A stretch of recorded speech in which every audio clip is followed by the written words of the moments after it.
streaming. And start the browser. Oh, of course. There we go.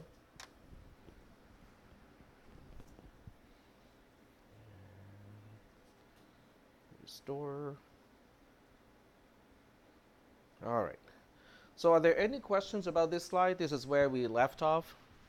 Last time we talked about addition and how in base 2 or in base 10 we already know the concept of a carry. Okay, when you think about 3 plus 8, okay? So the result of 3 plus 8, well, we think of it as 11, but you can also look at it as 1 as a result, but with a carry of 1 as well. Because the result of 3 plus 8 is a quantity that cannot be represented by a single digit in base 10. Okay, so what do? Well, you say, well, okay, I can only represent 0 to 9 with me as a single digit. But since the quantity is more than 9, because it's 11, so what I'll do is I'm going to represent the remaining portion, but I'm going to give the 10 to the next digit to deal with. So that's the whole idea of a carry, is the quantity is too much for me to represent. I'll represent what is left over after giving 10 to the next digit, to the more significant digit. Uh-oh. I got the tablet today, but we'll see whether it works or not.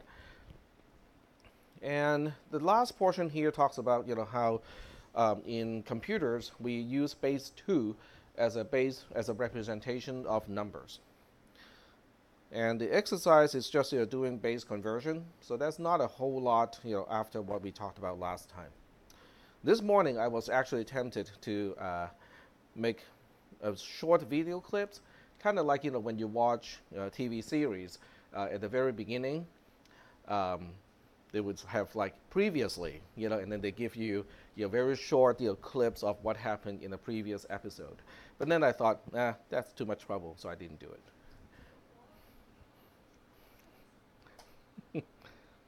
Besides, to do it right, I gotta have some kind of theme music too. They should be able to, or AI, we can get a neural net trained so they can randomly compose music. I did that once when I was in undergraduate in the University of Hong Kong. So I wrote a program to analyze the frequencies of how the tones change in just music that we are familiar with. So it knows the probability between the notes in a scale, and then it just does a random walk to traverse the notes. So the result is kind of like elevator music. It's not you don't really pay attention to it because it's just really kind of very randomish, but at the same time it's not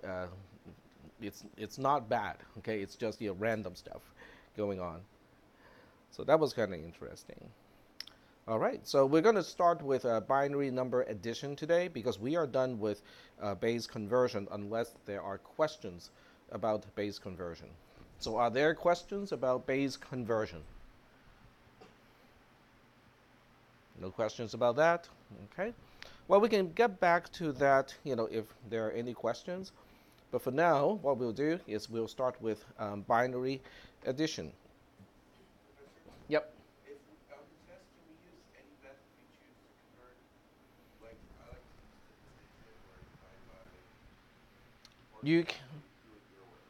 Well, if the question asks to do in a certain way and you have to show the steps, then you have to do it in a certain way. If the question does not ask that you have to do it in a certain way, then you don't have to do it in a certain way. So you basically have to read the question and answer accordingly. Mm-hmm. All right.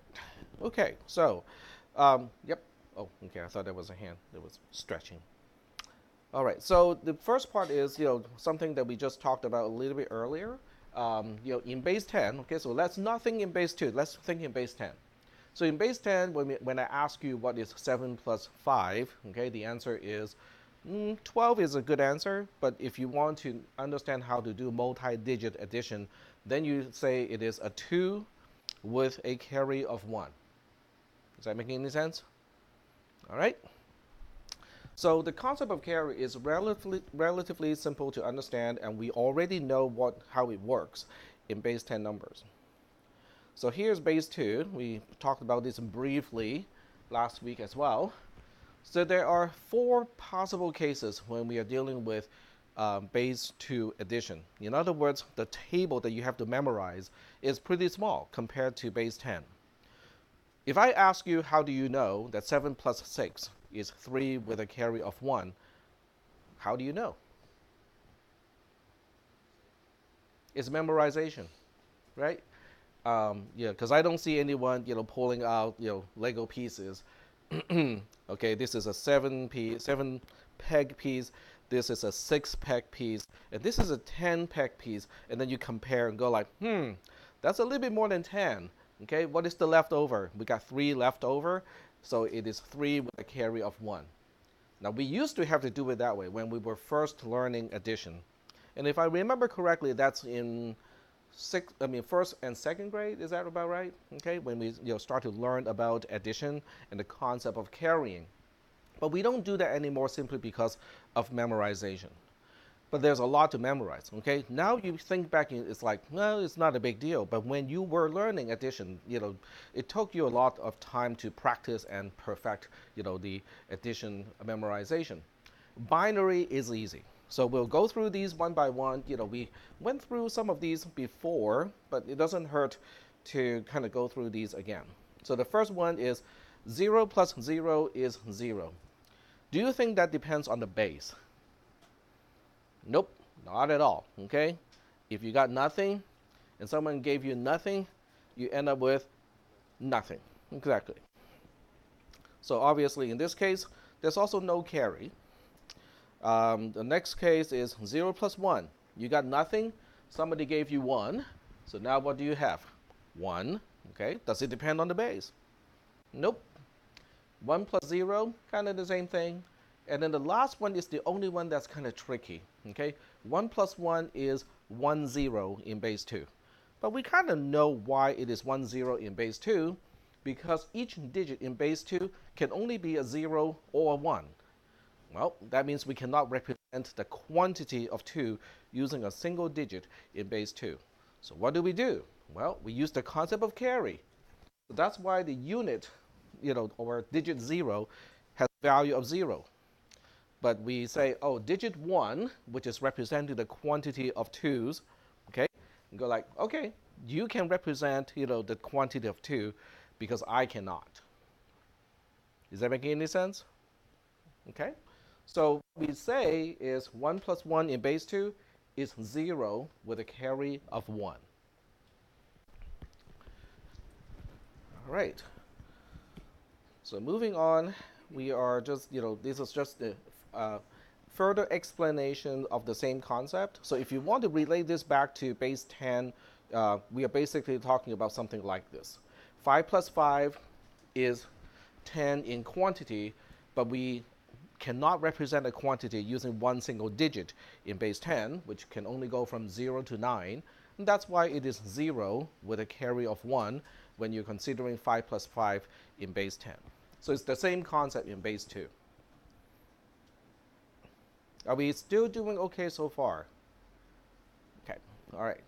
So the last part here is basically just notation. So the notation is, I use the R notation to indicate the result of adding x and y. I'm using the notation of C to indicate the result, the carry, not the result, but the carry of adding x and y. X and y are the independent variables, so they can be zeros and ones. Yes? Oh, I've been looking for that. Thank you. So x and y are independent variables, which means they can be zeros or ones, but they are not dependent on each other, which also means we end up with 4 possible cases: 0, 0, 0, 1, 1, 0, and 1, 1. So now we have to think about each case. It's a replication of something that we talked about earlier, except this is a lot more concise. It's just a table. So the result of ending 0 and 0 is 0. The result of ending 0 and 1 is 1. The result of ending 1 and 0 is 1. The result of ending 1 and 1 is a 0.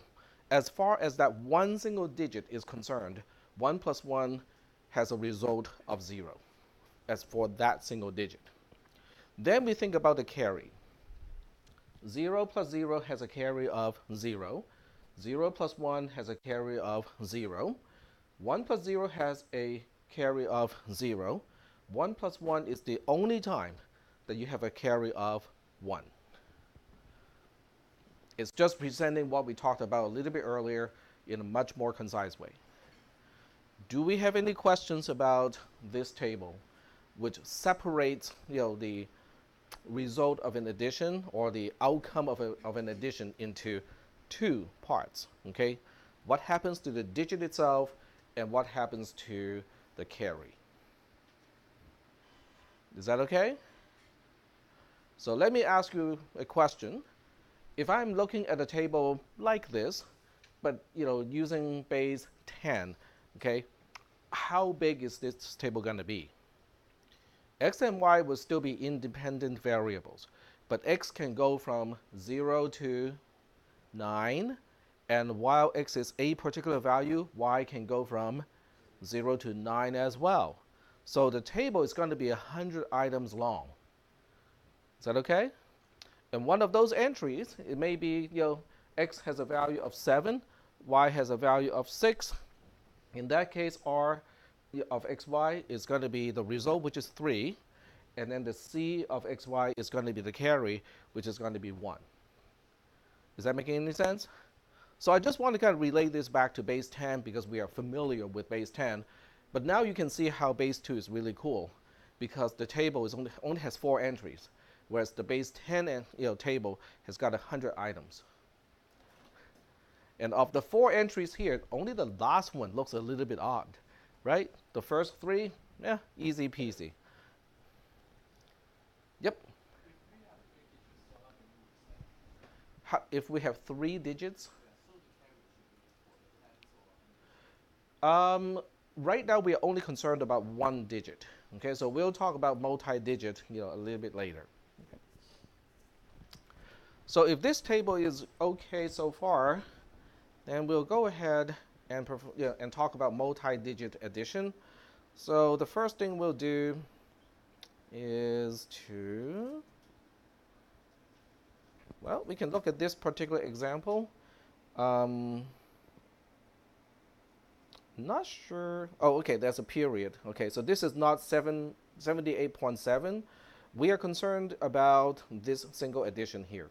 We are adding 467, this is all base 10, and 78. Okay, so these are the two numbers that we're trying to add in base 10. So what do? Which side do you start with? Do you start with the least significant side, which is the right-hand side of a number, or do you start with the left-hand side, which is the more significant side of a number? The least significant end first. Okay, so that means we are concerned about, okay, let's talk about the least significant digits, 7 and 8. So you say, okay, what is 7 plus 8? Base 10 numbers. It has a result, or R, of 5 and a carry of 1. So the C function has a result of 1. So we know where to put the 5. The 5 is actually a part of the sum of these two numbers. We're done with that. But what do we do with this 1?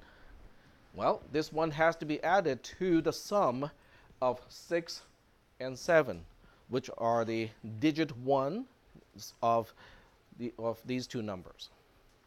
Is that making any sense? So with the second least significant digits, 6 and 7, 6 plus 7 is 3, its own carry to the hundreds. But we also have to remember that the units, 7 plus 8, has its own carry. So that's why the result of the sum for the tens is 6 plus 7, which is 3. 3 plus 1 is a 4. So are we okay so far with base 10 addition?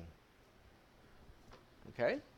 And because 6 plus 7 plus 1 has a carry of 1, so that means the 100, which is the 4, has an implicit 0, with 78. 4 plus 0 is 4, but then we also have to add a carry to the 4. So that means in the sum, it has 500. Okay. So that's really just this is just writing out what I just said. Okay, basic stuff. You should be able to understand that already. So what we're going to do next is to work out a few examples if you want to, or we can skip these examples if you do not want to work on these base 10 addition examples. So what do you guys think? Okay, all right. Well, I put it here not to, insult anyone. Okay, that was not the intention. I put it here just so that we get refamiliarized with base 10 addition. What was the last time you actually did addition by hand without your calculator?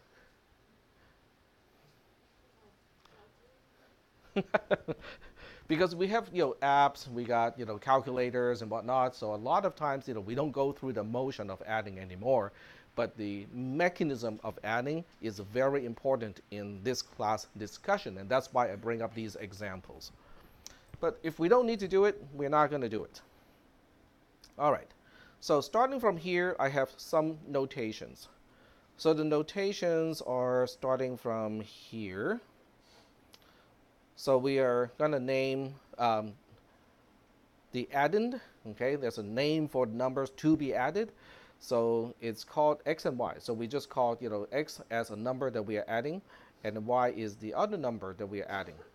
The sum has a notation of s. Okay, just the abbreviation. And then what we'll do is we'll use this notation. It's the same as your array indexing notation in C and C++, but just for discussion purposes. Okay, we are not dealing with C and C++ here. So x in square bracket I is denoting digit I of x as a number. Is that notation okay? All right. I would typically use x subscript I, in a kind of more mathematical notation, but that's difficult to type, using a text editor, and it's also very difficult to type, with Logisim. So the square bracket notation is just a lot easier to deal with. All right. So using that notation, we'll also introduce. Go ahead. Is it the ith digit from the least significant side? It's digit I, which means the digit immediately to the left of the decimal point is 0. That's digit 0.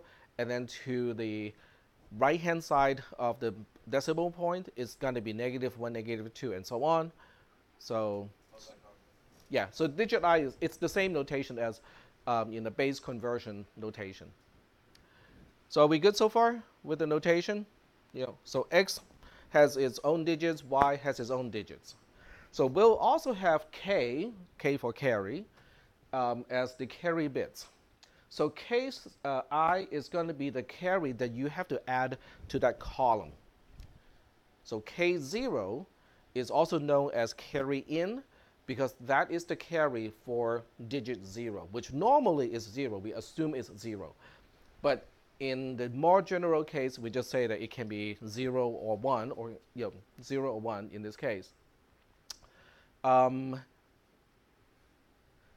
Q of I, okay, right here, lowercase q bracket I, is really defined to be just r, the result of adding x square bracket I and y square bracket I. That's just the definition. So I don't have to write this all over the place. Is that okay? Just notation-wise, do we have any questions? So how many letters do we have? We get x and y as the numbers to be added, s as the sum, k for the carry bits, and then q, sorry? Okay, and then q kind of for the intermediate sum, okay? It's not the actual sum, but it is, the intermediate sum. All right, so let's see whether we understand, all of these terms. So what I'll do is I'm going to leave this on the board. So I'm going to leave this portion on the board. And then I'll go ahead and present an example and see if you guys have any questions about that example.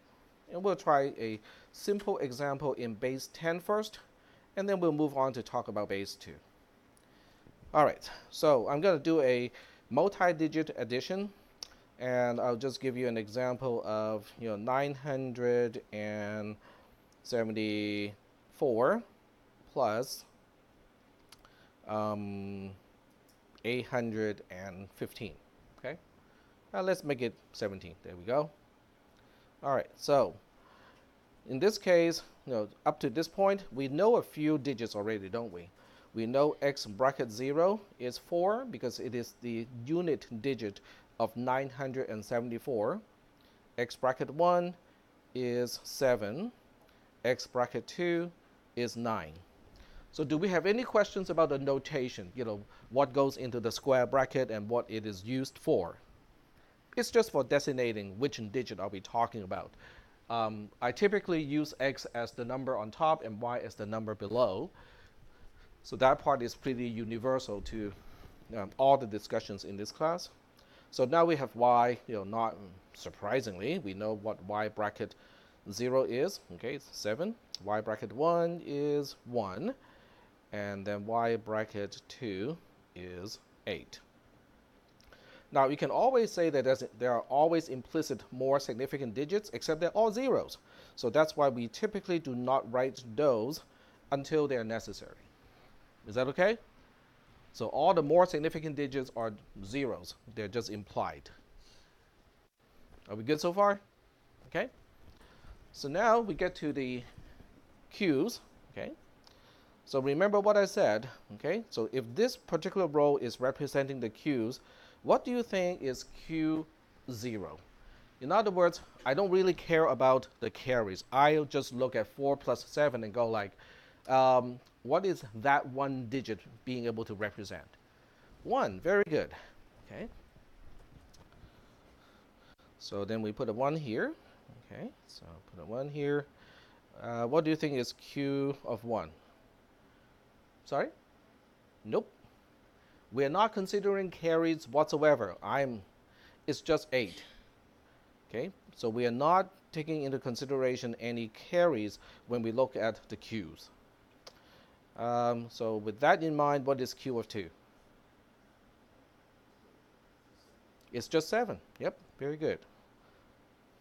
Then you go like, but what about the carries? Well, the carries get their own rows. Okay, so excuse me, one single row.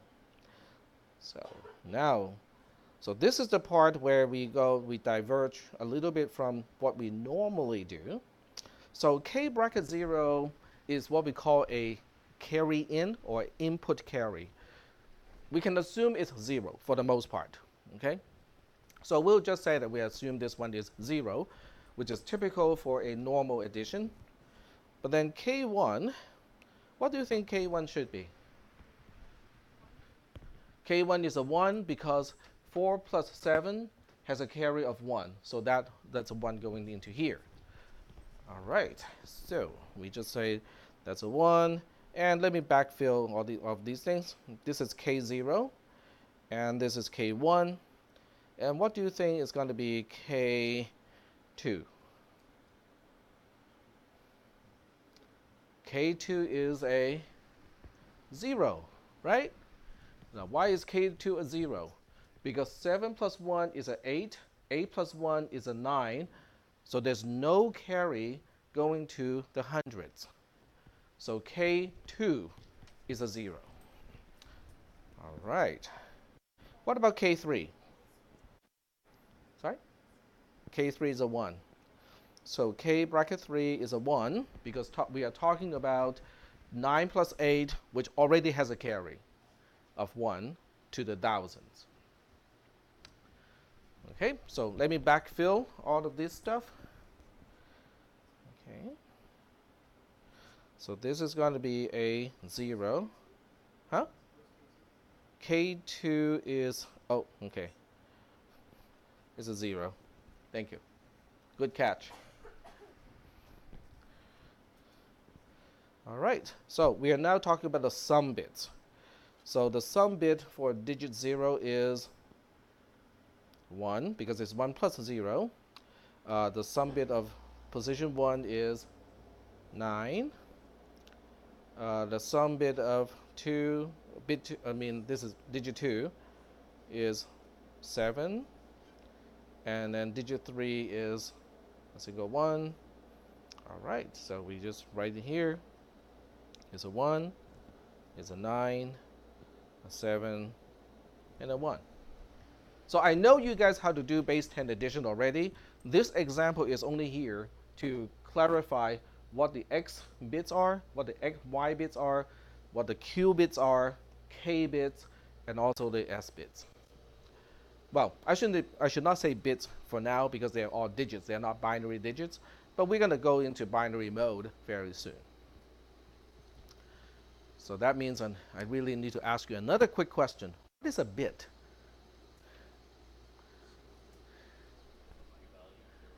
0 or 1, very good. But why is it called a bit? It's actually an abbreviation. It comes from binary digit. So the B comes from binary, and then the IT are the last 2 characters of digit. Then how come 8 bits together is called a byte? And 4 bits together is called a nibble. And then 16 bits is called 2 bytes.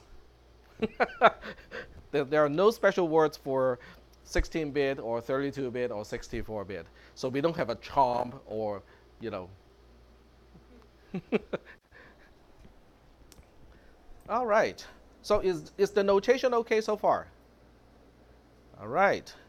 So if this notation is okay, then we'll proceed with the notes here, okay? So because at this point we are only talking about just the notations. And the rest is really just kind of explaining why a certain digit is expressed in a certain equation.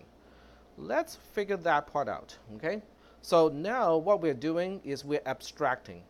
In other words, what we're doing is we are losing the details and we're only looking at the pattern, okay? So when we look at the pattern, okay, so let's go ahead and, so this time I'm going to lose the square brackets because they're really kind of difficult to express. And I'm not going to use a text editor for this purpose. The best way to do it is to use a spreadsheet. And the best way to use a spreadsheet in this case is to go to Google Drive, okay? The nice thing about Google Drive is when I'm done, I can share that document with you guys. Okay, you already have access to the shared document folder, and I can just put it there. So I can go to my ARC account, go to, wait, is this my, yep, it's the correct account. Nope, okay. cisp310 has its own folder already. And I can create the document inside the share folder, which means it's already shared with you from the get-go. And I can just go to examples to add more examples. In this case, click new. This is going to be a spreadsheet. It's going to be shared. And I will name the spreadsheet using today's date, because otherwise it's pretty hard to keep track of which one is which. So we'll use today's date. Okay, 2018. And today is the 4th. Okay. And I'm only teaching 310 today, but just in case. Okay. It's also a 310 folder, so that part should be implicit already. All right. So we're going to go, and this is x0 as a digit. This is x1 as a digit. This is x2 as a digit. And we are dealing with addition, so we put a plus here. Oops. With the plus, I have to be careful because plus or equal is the beginning of a formula in the spreadsheet. So that's why it was a little bit confused at the beginning. But I got that done. So we got y2, whoops, y2, y1, and also y0. Okay.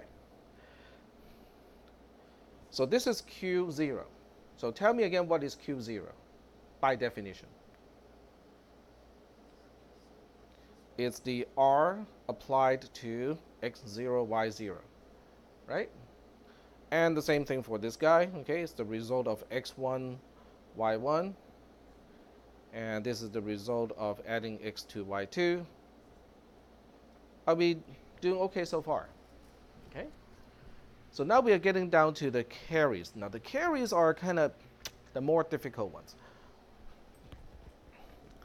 So we have K0. Now K0 is really just K0. It is one of the inputs to this entire problem. So it is not expressed, as an expression with any other bits because it's an input bit, just like all the X and all the Y bits.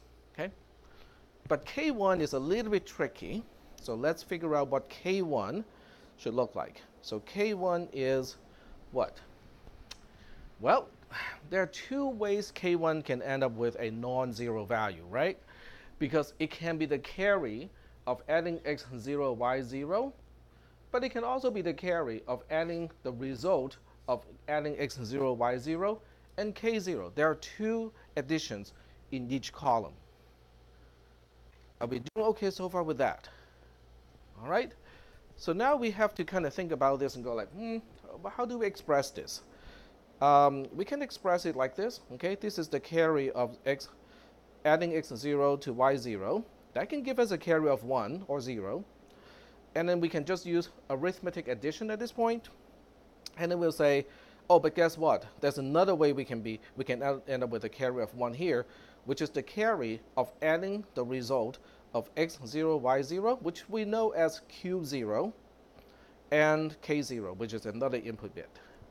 So let me make this as wide as it needs to be, so this way we can visualize and see everything. And we'll magnify this a little bit. Are we doing okay so far? Because this is where things start to get a little bit complicated. Is that okay? Yep. The plus in between there, is that saying or? That's saying or. It is a arithmetic addition. Right now is a arithmetic addition. Okay. Yep. So right now we are not converting anything to binary operate or Boolean operations. Everything here is arithmetic. Okay. What about K2? Does anyone want to express K2? Well, the first source of K2 as a carry is going to be the result. Oops. Okay. It's the carry of adding x1, y1. Right? Because if x1 plus y1 is more than what the base can represent, then we go here. Okay, there's a carry. But the second part is ugly, isn't it? Well, it can look ugly, but we can also make it look a little nicer because of the notations. Because we can just say that, oh, this is the carry of Q1 and K1. That's why we use the notation, because I don't want to copy and paste that long thing over there. So if you want to be more clear, we can just go back and change this one to say that this is also known as Q1. Okay, that's the definition of the Q bits. So let me make that column a little bit wider so we can see that too. And I'm going to insert one column to the left because we need K3. What do you think is going to be K3? It's the carry of adding x2 and y2 plus arithmetic addition of the carry of adding q2 and k2. Who's k2? This guy. K2 by definition.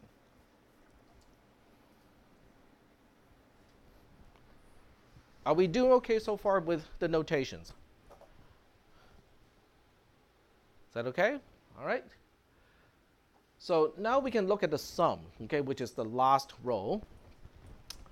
And there is another addition here. So this is also an addition. So we are adding, oops, I forgot to quote it first. There we go. So we have one addition, which is adding row 1 to row 2. We have a second addition, which is adding row 3 and row 4. And then row 5 is our actual sum digits. All right, so let's check out S0, which is digit 0 of the sum. What do you think it should look like? It's not exactly Q0, because Q0 is just this guy, right? But since I use K0 to represent the input carry, we kind of have to take it into consideration. You're very close. It's the result of that plus, because the carry of that plus goes here, right? Okay, so S0 is the result of adding Q0 and K0. And is that okay? And what about this guy? S1. S1 is the result of adding Q1 and K1. Well, that makes this one easy, right? You guys see a pattern? S2 is the result of adding Q2 and K2. Now, K2 is a beast, right? Because if you look at Q2 and then you expand K1 inside of K2, that's a beast. But it's okay. That's why we have notations, so that we don't have to copy and paste those huge, long, monstrous, expressions. Are we doing okay so far? What about S3? We don't have an S3. So when we say it's a 3-digit addition, we mean it. Okay? If it's a three-digit addition, we have 3 digits in the first number to be added, the first and. We have 3 digits in the second number in the addition, and then we only have 3 digits in the sum. Then you go like, wait, but what if K3 is a non-zero? Well, then we just say that we have an overall carry or output carry of 1. Is that okay? So K3 is just sticking out there on its own because it is part of the output of the entire addition operation. So once again, let us identify the input bits and the output bits of the entire mechanism. The input bits would be x0, x1, x0, x1, x2 as the first number, y0, y1, y2 as the second number, and k0 as what we call the input carry. The output bits would be k3 as the overall carry output of the addition, and then we have the sum bits S0, S1, and S2. Is that okay? All right.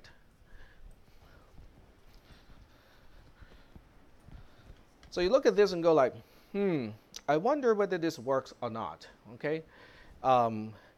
What do you think is one way to figure out the R function in base 10 and also the C function in base 10? I mean, I just used the term R and C, but I didn't quite define what they should be defined as. Okay?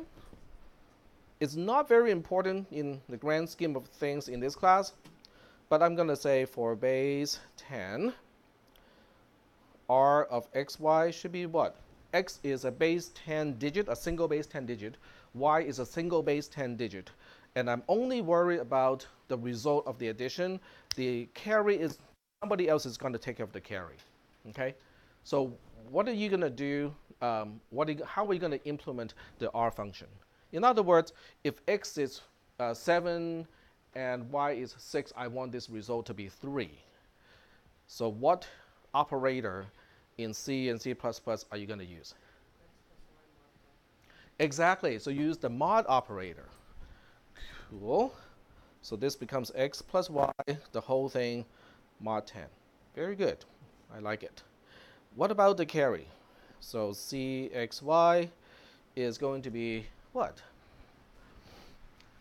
What is the one operator that is closely related to the mod operator? The mod operator takes the remainder of a division. So, division Okay, very good. So division is what we use in this case. It's integer division. So in C and C++ notation, this suffice. This will suffice because division by 10 is implicitly an integer division, which means we only keep the, let's see, it's basically the same thing as rounding it down, which is what we want, okay? On the other hand, if you want to be absolutely clear about this, what we need to do, you can say we take the floor function of the whole division. So that is extra clear. You know, it doesn't matter what language you use, that will always work. Are we doing okay so far with this? Cool. What if I don't like base 10 anymore? What if I say, I want to generalize this to any base, like base 7, remember? The octopus with a beer on one tentacle. I don't know how you drink beer underwater, but. So what if we changed our base to some b, okay? Then what do we do with the equations? Change all the 10s to b. Very good. Okay. See, this is abstraction right there, okay? We are losing things that are not important, okay? So because the base, the actual base itself, is irrelevant. This stuff works regardless of the base. Are we good so far with this? Okay. But there's one base that we have been talking about in this class. It's kind of like not base 7, because computers do not use base 7. So what do computers use? Base 2. Okay, well, can we change b to 2? So we say, okay, this time I will copy and paste. So we say, okay, for base 2, we use exactly the same thing here.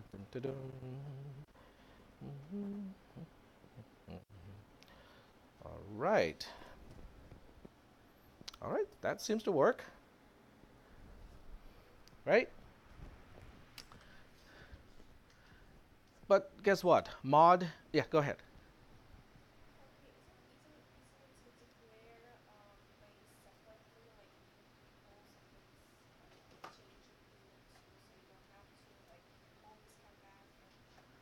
Right. So anytime I do a copy, paste, and modify, you have to ask, why am I doing it? Okay?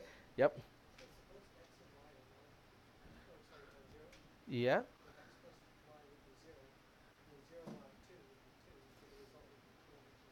Yeah. So this is kind of odd, right? I mean, x plus y, because x is a base 2 digit, so is y. Any base 2 digit can only be a 0 or a 1, right? So that means x plus y can be 0, 1, or 2, which also means we are only looking at 0 mod 2, 1 mod 2, or 2 mod 2. Okay, so we'll take a look at that special case later. And then the second one is kind of strange too, because x plus y as a sum can only be 0, 1, or 2. So when you divide it by 2 and take the floor, it can only be 0 or 1. Is that okay? So it looks like we may be able to get away without using arithmetic addition, arithmetic modulus, and arithmetic division. Is that okay? Because that's what we want. We want to get rid of arithmetic operations as much as we can. All right. So to understand how that might work, okay, so we're just going to look at cxy and then rxy here. But this is for base 2. So let me emphasize, for base 2, the table is really easy. Okay, we have seen this before. I just want to look at this one more time. But this time, I'm going to add some more to this table. So we got carry. Okay, we know what the carries are, right? There's only one case where the carry is a 1. And then for everything else, the carry is a 0. For the result, yeah, we got 2 zeros and 2 1s.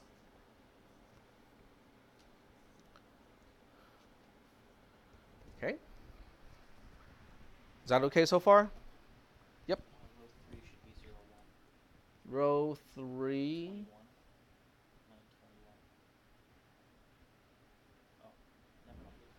I think I the misread it. line number is in the way. Let me get rid of the line number. There we go. All right, so we say, okay, now,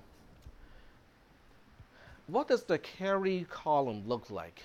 If I were to tell you, you can only use Boolean operations, what do you think the column for the carry looks like?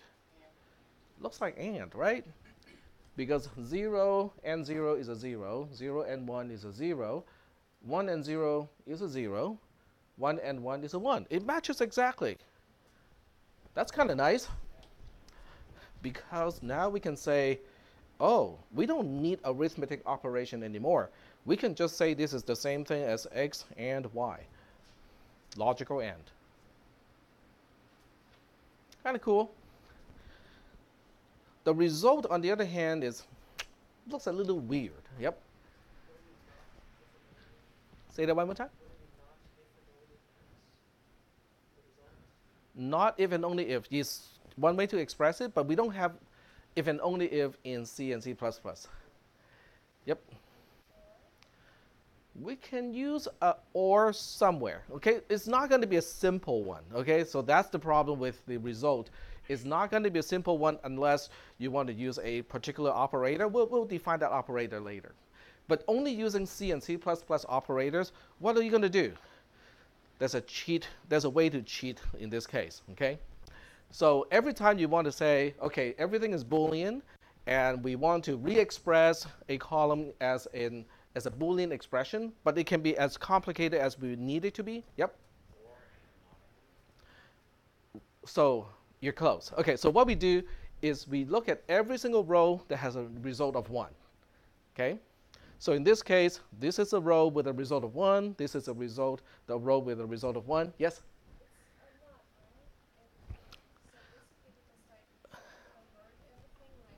Yep.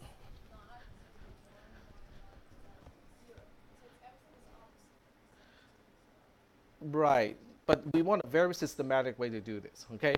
So we are saying that when x is 0, y is 1, we want that result to be a 1. We also want to say when x is 1, y is a 0, we also want the result to be a 1.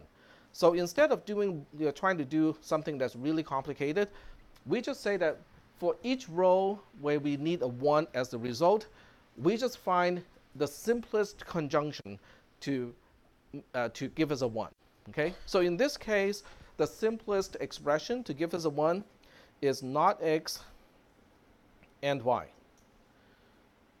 Okay, so let's look at this expression here, not x and y. And we say, are we really sure that not x and y will only give us a 1 if and only if x is 0 and y is 1? What do you think? Well, since it's a conjunction, it means only one row of the entire truth table can give us a 1, right? But which row is going to give us a 1?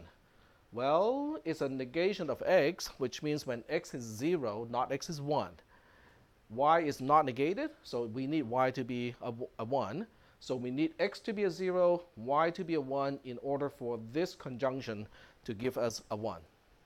But for every other value of x and y, it's going to give us the expression, the conjunction, will give us a result of 0. Does that make sense? Is that okay? Put what outside the parentheses? The negation? Nope, because the negation only applies to x. Huh? To apply to, then you have to negate x and negate y. Yep. Yeah, go ahead. Not quite, one part of it. So remember what I said? For each row where we need a 1, we need to figure out a conjunction to create a 1, right? So we have another row that has a 1, but that one is kind of symmetric to this one, which means, well, we can kind of use the same approach and say that this is x and not y, right? So when you look at the conjunction x and not y, it can only give you a 1 if and only if x is a 1 and y is a 0. So it only works for this row. For every other row, it's going to give you a 0. Okay, so wait, hold on a second here. I got one conjunction, not x and y, that can give me a 1, but only for the second row. And we have another conjunction, x and not y, that can only give us a 1, but only for the third row. But for the r function itself, I need a 1 on both. So how do I express that? A simple OR will do it. Cool. So that means, oh, I put this wrong in the wrong place. Sorry about that. Okay, so now we get back to this one. So this one is not x and y as one component, and then we have x and not y as another component, and then we go like, well, we'll look at both. Okay, if at least one is a 1, then the whole thing is a 1. And that's our result. Is that okay?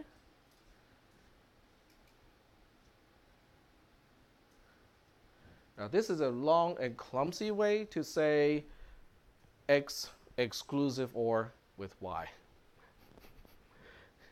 But we have to do it this way because in C and C++, there's no Boolean or logical exclusive OR.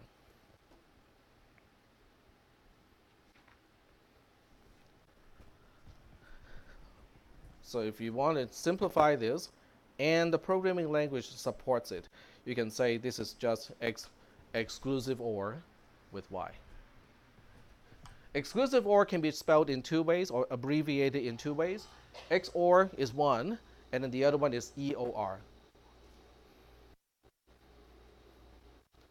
which is pronounced EOR.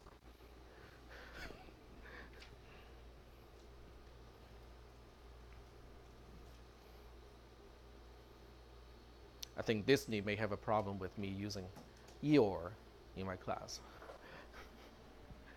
Yep. Exclusive OR. You mean this one? Exclusive OR. Yep.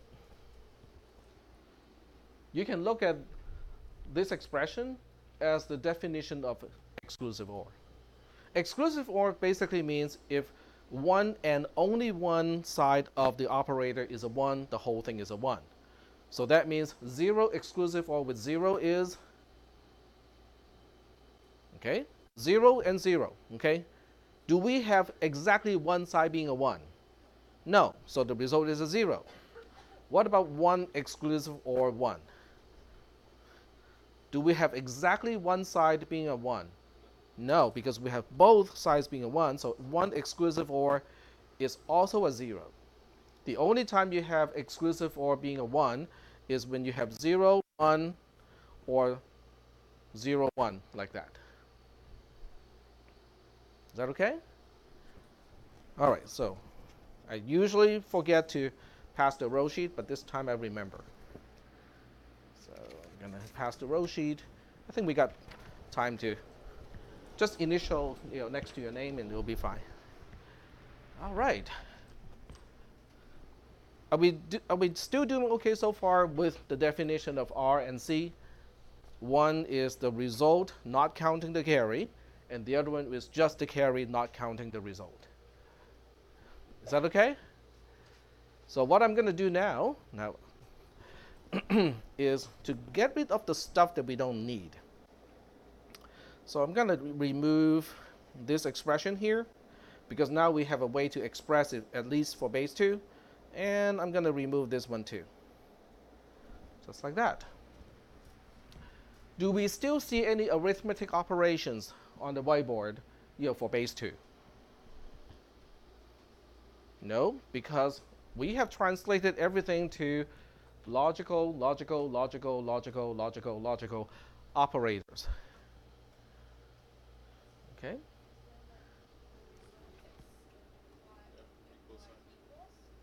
Say that one more time. Oh, yeah. Okay. I removed one too many equals. There we go. Thank you. But the important point is I only have logical operators left.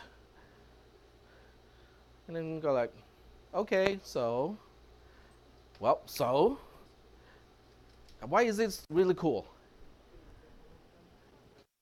Exactly. We know how to implement a negation with transistors because the negation of x is x NAND x, and we know how to do NAND, right? 2 p transistors and 2 n transistors. Cool. We know how to do OR, okay? X OR y is the same thing as x NAND y NAND y, okay? We know how to do AND because x and y is x NAND y NAND x NAND y, okay? Are they the best way to do this? May not be the case, okay? But can we do it? Yes.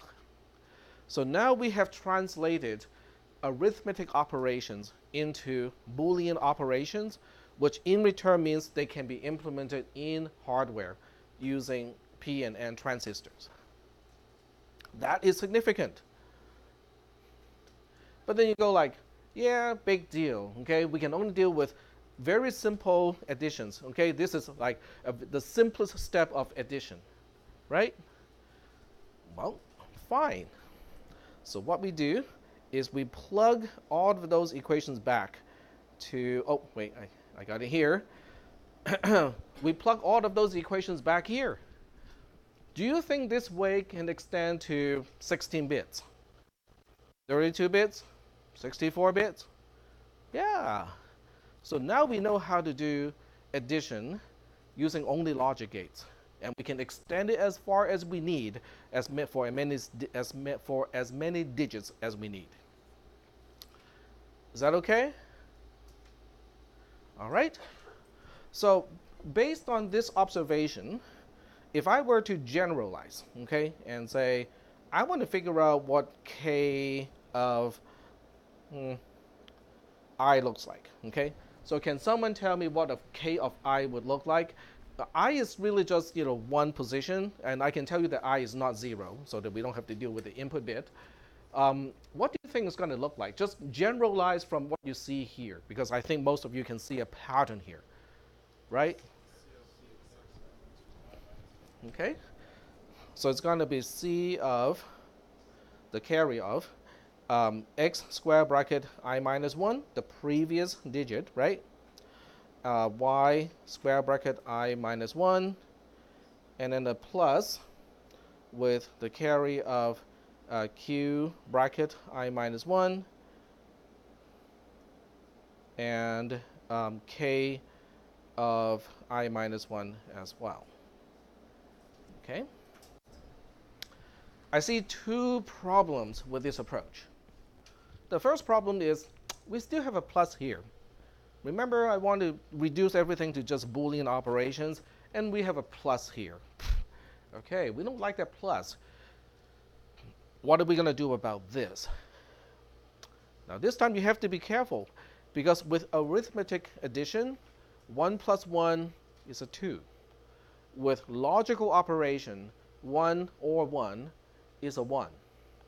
So now you have to ask the question, do we have to deal with that one case where arithmetic addition and logical OR do not give us the same result? Okay? Do we have to worry about that case or not? And if you think you do not have to worry about that case, can you prove to me that we do not have to worry about that case? What do you think? And remember, we're dealing with base 2 here, okay? And that has a pretty, it's significant that we're dealing with base 2. Okay? So that's our first problem to deal with. All right. So let's deal with that problem first. In other words, I want to figure out, is it true that if one carry is a 1, it guarantees the other carry cannot be a 1, it has to be a 0, and vice versa. If I guarantee that this side is a 1, can I guarantee this side is going to be a 0? In other words, only up to one side can be a 1. They can both be zeros, we know that. Okay, so let's think about this. Let's think about what happens when this is a 1. Okay? Now remember, the x and the y bits are input bits. They're not computed. So what is the only time when this particular carry, the carry of x subscript I minus 1 and y subscript I minus 1, when that addition gives us a carry of 1? When they're both 1s, right? Okay. So we got 1 plus 1, that has a, but that guarantees q being a 0. Okay, so if that guarantees q is a 0, and k can be anything, right? But if one side is a 0 already, the carry has to be a 0 because a carry is a conjunction. Oh, that's kind of cool. So that means if I can guarantee that the left-hand side of the arithmetic addition is a 1, that automatically guarantees the right-hand side of the addition to be a 0. Okay, so that takes care of one of the cases. What about the other way around? In other words, if I say that this is a 1, the carry of adding q I minus 1 and k I minus 1 is a 1, can I say something about the other carry? Tell me again, in order for a carry to be a 1, what do I need as its parameters or arguments? 1, right? Okay. But that means q is a 1. Is that right? If q bit is a 1, what does that imply about the x and y? One of them has to be a 0, right? The other one is 1. So one is a 1, one is a 0. But the important part is one of them has to be a 0, right? So if one of x and y has to be a 0, what is the carry of adding x and y themselves? Has to be a 0. So it works the other way around too. So if this part, the highlighted part, is a 1, it guarantees the other part is a 0. So that is kind of cool, because that means it will never happen at the same time. The two carries, the two C functions cannot return 1s at the same time, which also means the one case where arithmetic addition deviates from logical OR is not going to happen. Well, if that row doesn't happen, that means we can just use logical OR, because that's the only thing that is stopping me from converting the entire thing to use Boolean expressions. Is that okay? So now I can express this entire thing for as many bits as I want by using the equation of k like this. The sum is easy, okay? So let me see if I can give you the generalization of all the bits. Okay, q is easy because q, I already gave you the definition of q. So q is just xi, yi inside R. Okay, that's pretty easy. But once I have the k terms, the sum bits are also very easy, because the sum bits are nothing more than just the result of adding the q bits and the k bits, right?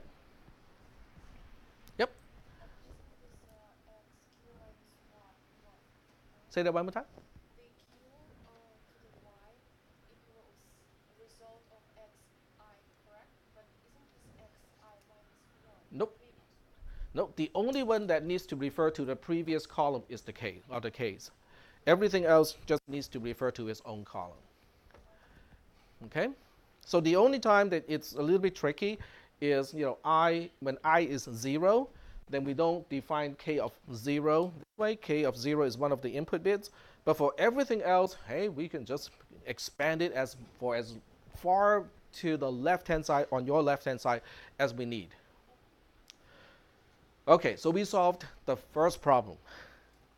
Okay, the first problem was how do we turn this arithmetic addition into a logical operation? So after some analysis, we go like, hey, we can do that because we can guarantee that only one side of these two, or one of these two carry functions, can give us a 1. The other one has to be a 0.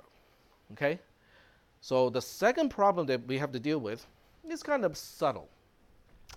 The subtle part is k of I relies on k of I minus 1. Now, think about all of the other terms. Q depends only on xi, yi. In other words, can I compute, if I have 64 bits, okay, can I compute Q63 instantly as soon as I have the x and the y's? Yeah, it doesn't depend on anything else, right? So as soon as x63 and y63 are presented to the logic circuit, I can immediately start to compute Q63. It doesn't depend on any other bits. Fine, no, not a problem. Once I have all the Q and the K bits ready, can I compute the sum bits? Yeah, they don't depend on anything else because they only depend on things on the same column. The only problem is with the K bits, okay? Because Ki depends on some XY stuff, easy peasy, okay? The XY are the inputs.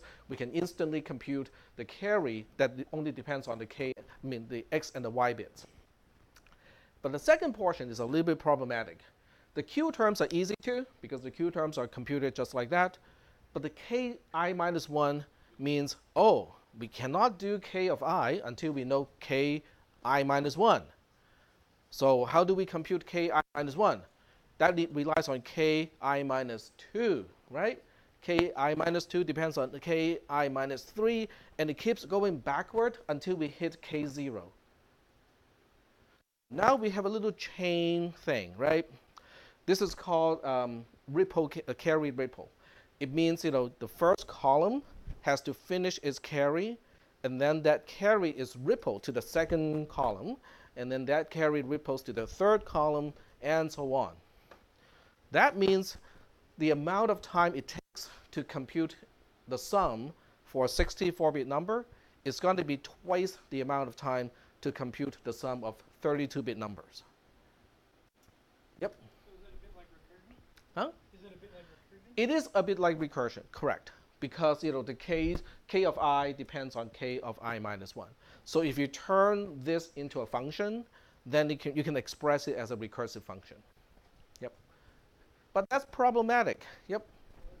Depending on the size of the number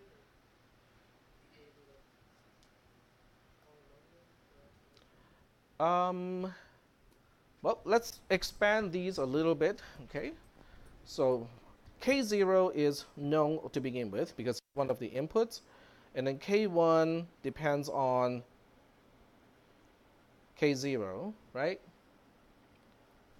Because K1 is the carry of X0, Y0, or the C of Q0, K0. And then K2 depends on K1, K3 depends on K2, K4 depends on K3, and so on. Say that one more time. It is linear, correct. And that's problematic because it means your 64-bit adder is going to be quite slow because it will take twice as long for a 64-bit adder to finish computation compared to a 32-bit adder. And we don't like that. So now the question is, what can we do something about this? So let's say Intel is doing it this way, and if AMD figures out a way to do it faster, well, guess who's going to sell more chips? Right? So we want to find a better way to do this. And how are we going to do that? So that's the part of the notes where there's a little bit of math involved. So we are scrolling down. So we're done with this part. Okay, I explained this part already. And we explained how we can implement everything using transistors because we converted all the arithmetic operations into logical operations.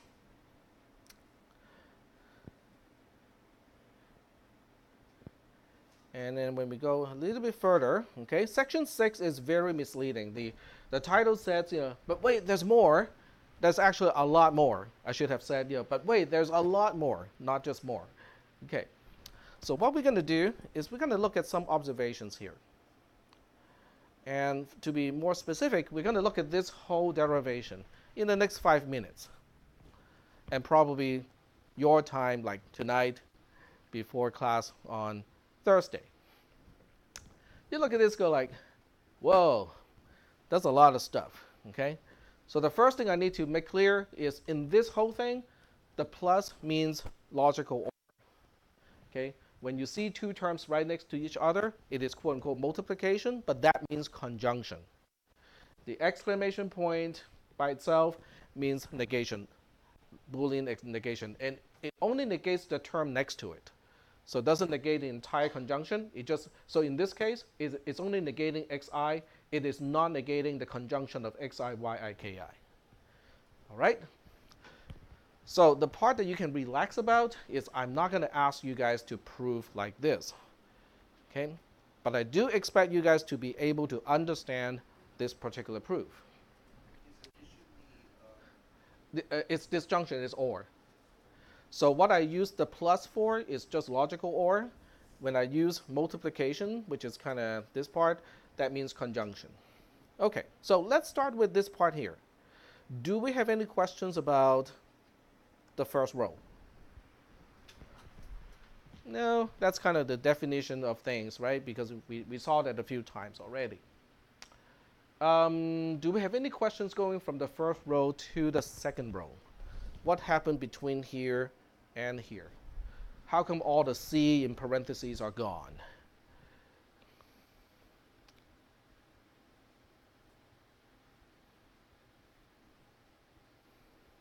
Yep. Hmm? Isn't that how they're defined? It's how we do it in base 2. Because in base 2, the only time a carry is a 1 is when both inputs are 1s. 1 plus 1 is the only time when the carry is a 1. So we can use a conjunction in place of the C function. All right? So what happens between the second row and the third row? The Q term is gone, and then we got some R term here. That's because that's how Q is defined. Okay, that's the definition of Q. Okay, well, we know that part. What about from the third row to the fourth row? The R term goes away, and then now we got this complicated thing, xi not yi plus not xi yi. Remember, the plus is an OR, and then the multiplication is an and then the exclamation point is a not. That was like sort of calculating the order. Yep. Yep, but in the end, it is implementing the R, the result of a binary addition. Cool. Okay. What about from this row to this row? I think it's the fourth row to the fifth row. What happened there? It's distribution. Very good. So what we know as distribution of addition over multiplication, or is it the other way around? I can never figure out the actual term for multiplication over addition. As it turns out, it works in Boolean logic as well.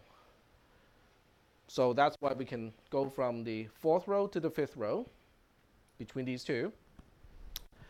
And what about between the fifth row and the sixth row? This guy and this guy. What is different between these two rows? I got that 1 in parentheses, right? Then you ask, well, first of all, is it wrong? Okay. In actual arithmetic multiplication, can you just say, oh, we got x here, and then the next equation of the same thing says x times 1?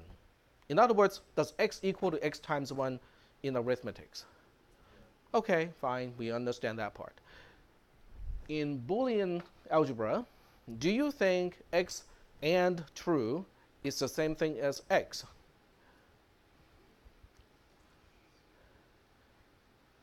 Sounds about right, okay? But can we prove that? We got 4 minutes. Okay, so let's try this out. Okay, so we are going to say we have a suspicion. Okay, x is an independent variable. We are looking at x and true, and we ask, are these two the same? X can be false, x can be true. When x is false, what is false and true? False, okay.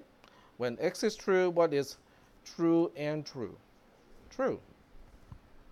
Oh, the two columns look the same to me, which means they are equivalent. Is that okay? All right. So it is correct, okay? In other words, introducing this one here does not really change the value of the expression, but it doesn't look very meaningful to me, right?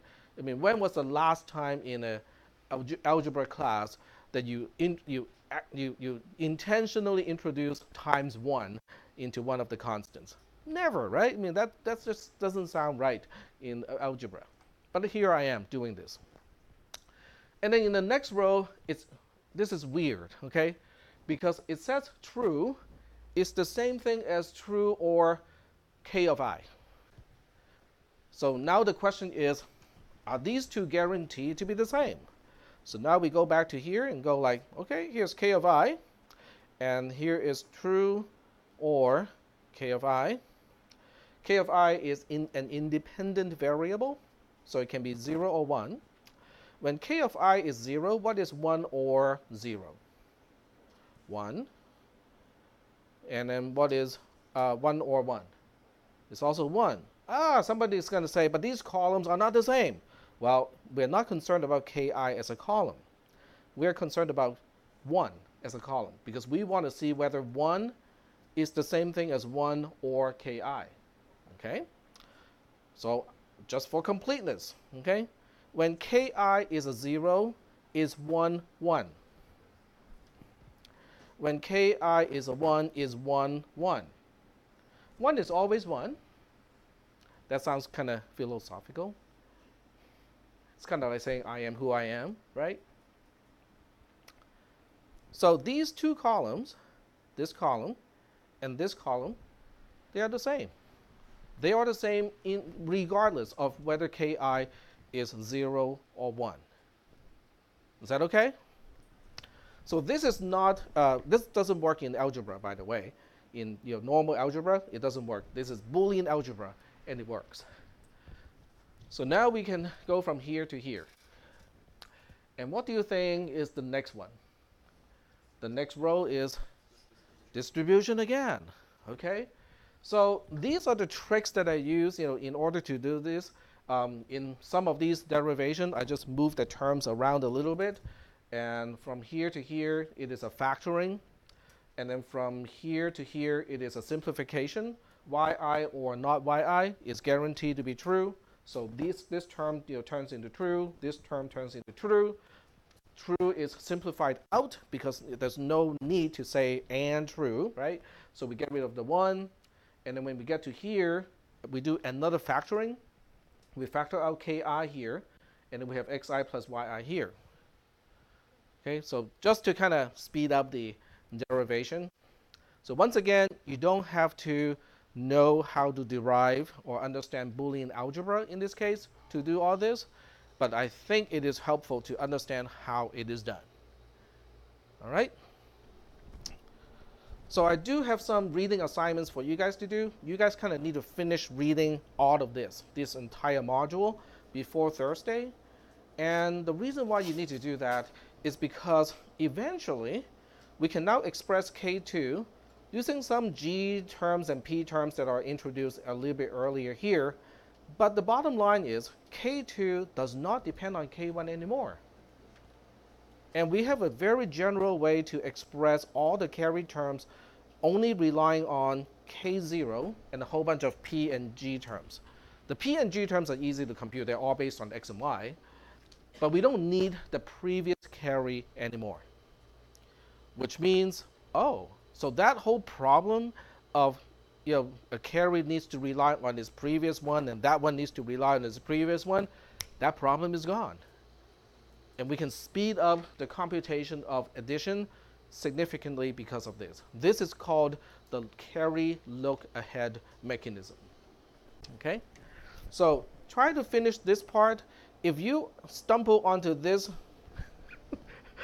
expression and go like, I have no idea what this means, it's okay. Okay? We will explain this on Thursday. So don't worry when you get to this part and go like, I have no idea what that means. Okay?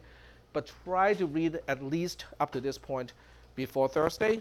We have some lab activity today, so we'll go to the lab at 10:30, and I'll see you guys over there.